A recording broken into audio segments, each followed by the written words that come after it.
सुझाव दिए जाते, सुना जाता तो है। ये अमित शाह और नरेंद्र मोदी के सामने में सुसाइड कर लेते।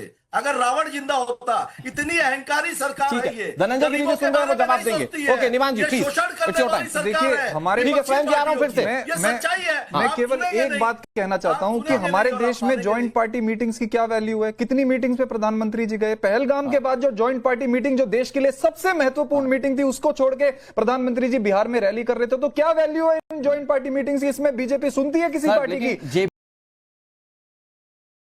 बीजेपी हमारे देश में नहीं सुनती। जेपीसी तो पर्टिकुलर बिल के लिए बैठाई जाती है, जिसमें कि सांसद नियुक्त किए जाते हैं कमेटी में, और वो ये तय करते हैं कि ये बिल का स्वरूप क्या होना चाहिए। किसी भी क्या दिक्कत है आपको इस पर सुझाव देने में क्या दिक्कत है? क्यों बचाना है आपको? किसी भी संवैधानिक एजेंसी का आज बीजेपी ने बेड़ा गर्क कर दिया है। कोई भी संवैधानिक एजेंसी जो है वो न्यूट्रल काम नहीं कर रही। और दूसरी, आप पार्टियों की बात कर रहे हैं, आप कह रहे हैं अरविंद केजरीवाल जी को इस्तीफा दे देना चाहिए था। जिन्होंने इस्तीफा दिया उनकी पार्टी का क्या हाल हुआ आपने देखा? हेमंत सोरेन जी ने इस्तीफा दिया। आज चंपेन सोरेन जी कहां पर? आप ही कहते थे आरोप लगने पे छोड़ देना चाहिए पद। मैं तो कह रहा हूं आपकी बात को मैं तो कह रहा हूं, लेकिन सत्ता में कौन है? तानाशाह सत्ता में। मतलब आप बोलेंगे तो ठीक है, ये कानून का रूप ले लेगा तो दिक्कत है। आप बोलेंगे तो बड़ा फैंसी लगेगा कि नहीं भाई ये सुधारने आए पूरे समाज को। मैंने तो आपके सामने तथ्य रखे हैं ना, आप तत्थों पे मुझे गलत कर दो, कहने से क्या होगा? मैंने तथ्य रखे, आप तथ्यों में गलत करो। एक बात कह के खत्म कर रहा हूं। आज हेमंत सोरेन जी के साथ चंपेन सोरेन जी जो मुख्यमंत्री बने, उन्होंने इस्तीफा दिया। वो कहां है आज बीजेपी में? आज शिंदे जी कहां है बीजेपी में? आज जो भी नेता जिनकी पार्टी इन लोगों ने इस्तीफा दिलाया, उनकी पार्टी के सिंबल तक चोरी कर लिए इन लोगों ने।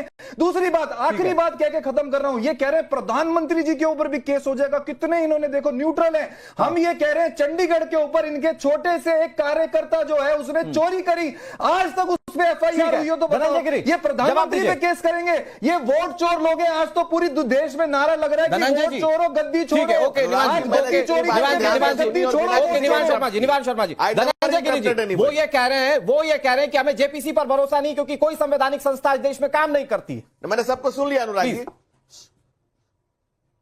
सुन लिया Anurag ji. India against corruption एक संस्था चोरो गद्दी इंडिया अगेंस्ट करप्शन। चोरो गद्दी छोड़ो। Kejriwal is the synonym of corruption. गद्दी छोड़ो। Kejriwal is the synonym of चोरो गद्दी छोड़ो। केजरीवाल और करप्शन दोनों एक दूसरे के पर्याय हो गए।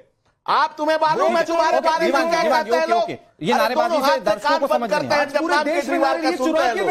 दिल्ली की जनता कहती है कि आपका काम लेके आना चाहिए, जैसे मुख्यमंत्री जो जनता का चुना हुआ है उसको घर में बिठाएंगे, चोरी करके लोगों को मुख्यमंत्री बनाएंगे, देश को बेवकूफ बनाएंगे। निवान जी एक मिनट, धनंजय गिरी जी वेट, निवान जी सुनिए ना मेरी बात। ये वोट चोरी किया है उसी के लिए तो कानून है, पकड़े जाएंगे, सलाखों के पीछे जाएंगे, गद्दी छोड़नी पड़ जाएगी। लेकिन प्लीज मुझे ये नहीं लगता, अब ठीक है आपने अपनी बात कह दिया, थोड़ा एग्रेसिवली कह दिया, कोई बात नहीं, लेकिन बोलने दीजिए। धनंजय जी आपको जवाब देना, आप सत्ता में बैठे हुए हैं, कैसे आप भरोसा कैसे दिलवाएंगे कि जो सब कुछ हो रहा है वो फेयर इनफ होगा?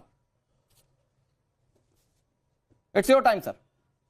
नहीं अनुराग जी देखिए, हम सरकार में भी है, सरकार में भी है और सरोकार में भी है और जन सरोकार में भी है, और 5-5 साल के चुनाव में सर झुकाना पड़ता है जनता के कदमों में। सियासत में भी हाथ सरदारी नहीं आती। इसीलिए मैंने कहा कि India against corruption from Kejriwal is the synonym of corruption.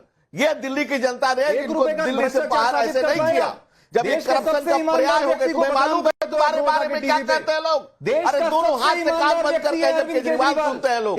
बाप रे बाप, दिल्ली की जनता कहती है कि तेरा इमाम बकस दो प्रभु, बकस दो। इतना भ्रष्टाचारी कैसे हो सकता है? ये दिल्ली में कॉमन है। आप चौक चौराहे में, गलियों में, बाजारों में, लेकिन धनंजय के खिलाफ पंजाब में भी पंचर हो चुके हैं। धनंजय तो गलत बात है Anurag ji, this is too much. Now I will disturb your complete. Sir मैं माफी मांगता हूं, असल में स्टूडियो में है इसलिए हम चाकी भी आवाज उनकी कम नहीं कर। ये कैसे बोल देंगे अरविंद केजरीवाल जी को भ्रष्टाचारी? क्या सबूत है इनके पास? ठीक है, वो ये नेशनल टीवी पे आके रोज झूठ बोल, जवाब ले लीजिए सर जवाब धनंजय जी, धनंजय जी एक मिनट एक सवाल पूछ लेने दीजिए मुझे। धनंजय जी दरअसल मैं सवाल इस जानिब समझना चाह रहा हूं आपसे कि सत्येंद्र जैन के केस में मान लीजिए कि अगर वो मंत्री है और अगर वो 30 दिन में सत्ता छोड़ देते या उनको पद छोड़ना पड़ता तो बाद में तो वो बरी हो गए। इस तरह के केसेस है और इसलिए विपक्ष डरा हुआ है। जवाब दीजिए, कोई नहीं बोलेगा आपके बीच में। हाँ नहीं, एक बात समझिए कि डरा हुआ क्यों है? भ्रष्टाचार किया है जो किया है, जो बोयागा है सो पाएगा, तेरा किया आगे आएगा। दूसरी बात आप उठा करके देखिए अरविंद केजरीवाल को, केजरीवाल करप्शन का पर्याय सिनोनिम्स केजरीवाल है। फिर गलत बयानी कर रहे हैं। दिल्ली की जनता की अदालत में डिसीजन हुआ, साबित नहीं हो रहा, और जनता की कोर्ट ने अदालत जब देखी। कहा, झूठ बोल रहे हैं ना। कोर्ट ने भी जब सुनने के बाद ये कहा माननीय कि you प्रधानमंत्री cannot जी ने कहा sign था, any इस file। बहस में जवाब नहीं मिलेगा ना सर। धनंजय जी, हाँ, अरे केजरीवाल से बड़ा झूठा मुझे देश में खोज के दिखा दो। अरविंद केजरीवाल अरे से बड़ा 100 दिन में झूठा काला धन आ गया, कौन राजनीतिक है सबसे इतिहास बड़ा में, झूठा? और अरविंद केजरीवाल से ज्यादा लिखित माफीनामा मांगने वाला मुझे व्यक्ति खोज के दिखा दो, मैं जो हर कहोगे सर के मान ऊपर लूंगा। छत दे दी, कौन है अरविंद सबसे केजरीवाल से झूठा? बड़ा करप्ट केजरीवाल और से बड़ा अरविंद झूठा। केजरीवाल से बड़ा लिखित माफीनामा मांगने वाला जगदीश शर्मा, अरविंद केजरीवाल का जगदीश वर्ल्ड शर्मा जी, रिकॉर्ड है। एक भारत धनंजय नहीं, गिरी जी, wait on, सिर्फ wait on। भारत नहीं, जगदीश शर्मा जी। दुनिया के राजनीतिक इतिहास में सबसे शर्मा ज्यादा जी, माफीनामा लिखने वाला का नाम है अरविंद केजरीवाल। भ्रष्टाचार का पर्याय अरविंद केजरीवाल, अरे वो भ्रष्टाचार का पर्याय अरविंद केजरीवाल। ठीक है सर, कानूनी कार्रवाई चल रही है। जगदीश शर्मा जी, जल्दी से दिल्ली सर, की please। जनता ने धकिया जाने के वाली भगा आपकी दिया। सरकार, वोट छोड़ो, गद्दी छोड़ो। अनुराग जी, आप मुझे सबसे अच्छे पत्रकार लगे। आप चोर से भी पूछते हो, चोर चोरी को की और जनता ने पुलिस से पहले पूछते हो, भगा पकड़ा दिया क्यों नहीं? कि भाग आप जिस केजरीवाल, वक्त बात भाग। करते अच्छे पत्रकार है। एक पत्रकार जो बैठे आपके बीच में, उन्होंने लालू की बात करी, भाग केजरीवाल, की भाग। बात करी, मनमोहन सिंह की बात करी, और क्या मैं कह रहा हूं उन्होंने क्यों भाग नहीं बात केजरीवाल, करी? भाग। अडानी की क्यों प्रधानमंत्री की कांग्रेस बात बोल रही नहीं है करी? क्या झूठे चोरों को पार्टी में मिला लिया?